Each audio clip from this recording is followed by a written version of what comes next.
This is the NARWAL Freo Z10 robot vacuum.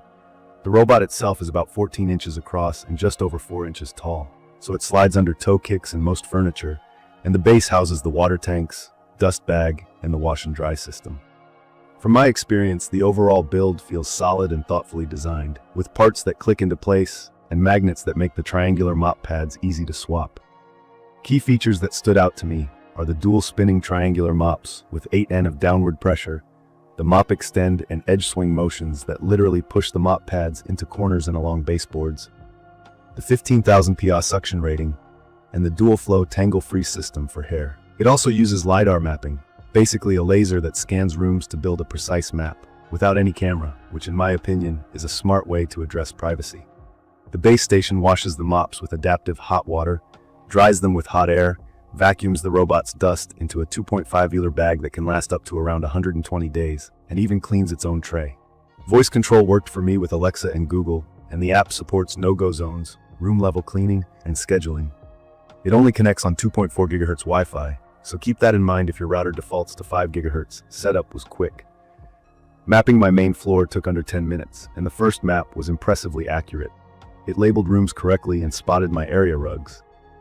Editing the map to split an open space took a few extra taps compared to other brands I've used, but once I got it set, it stuck. I appreciate that I can tell it to mop certain rooms and vacuum others, or change water flow and suction per room.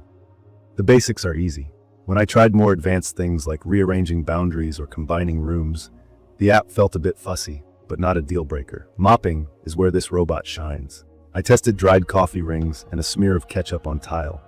On a normal wet mop pass, the coffee came off in one run. The ketchup needed an extra pass, which the robot triggered on its own using its dirt sense feature. Simple idea. It looks at how dirty the mop water is and decides to remop until the water clears up. The constant downward pressure matters. It helps scrub instead of just wiping.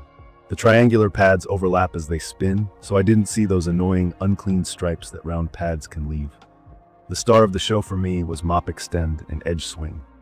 Watching the robot shift its pads outward and sweep along my cabinet toe kicks and baseboards is oddly satisfying. It gets right into places that round robots usually miss. There are trade-offs. It's thirsty. On a full vacuum and mop of my main floor, I had to refill the clean water tank. The base's mop wash cycle uses hot water. NARWAL says up to 113 to 167 degrees depending on mess type, and then dries the mops with warm air. The result is hygienic and odor-free pads, but it does consume water and some time. Noise-wise, cleaning runs are whisper quiet for a robot, and the wash-dry cycles sound like a low hum in the background.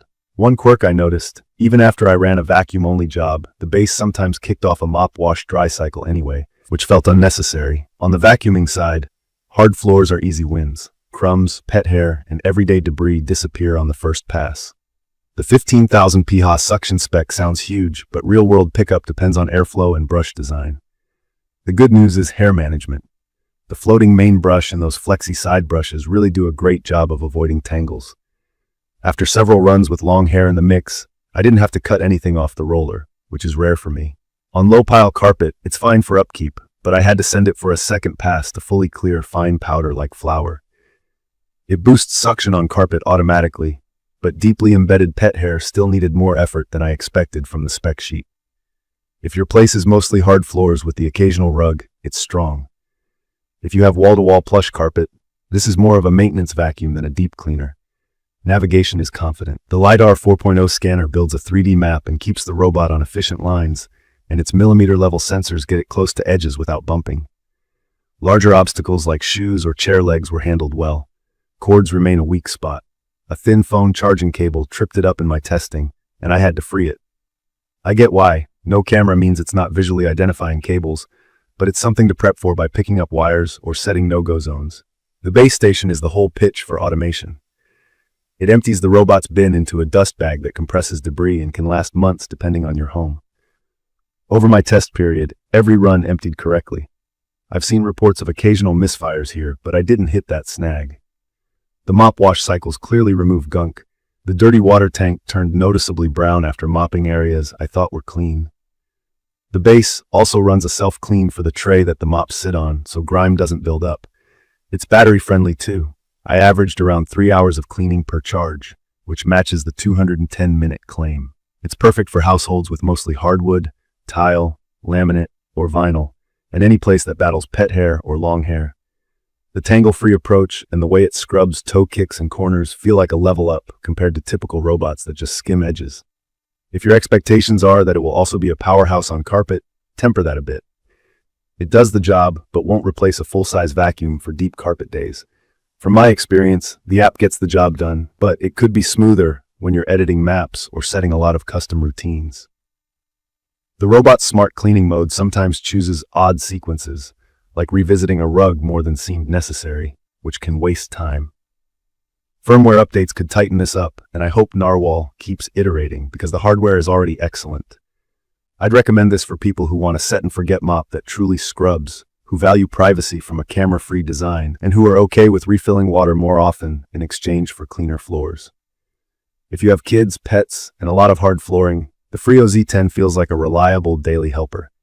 If your home is mostly carpet, I'd still consider it for its mopping and maintenance vacuuming, but keep a traditional vacuum around for periodic deep cleans. In my opinion, the identity of this machine is clear.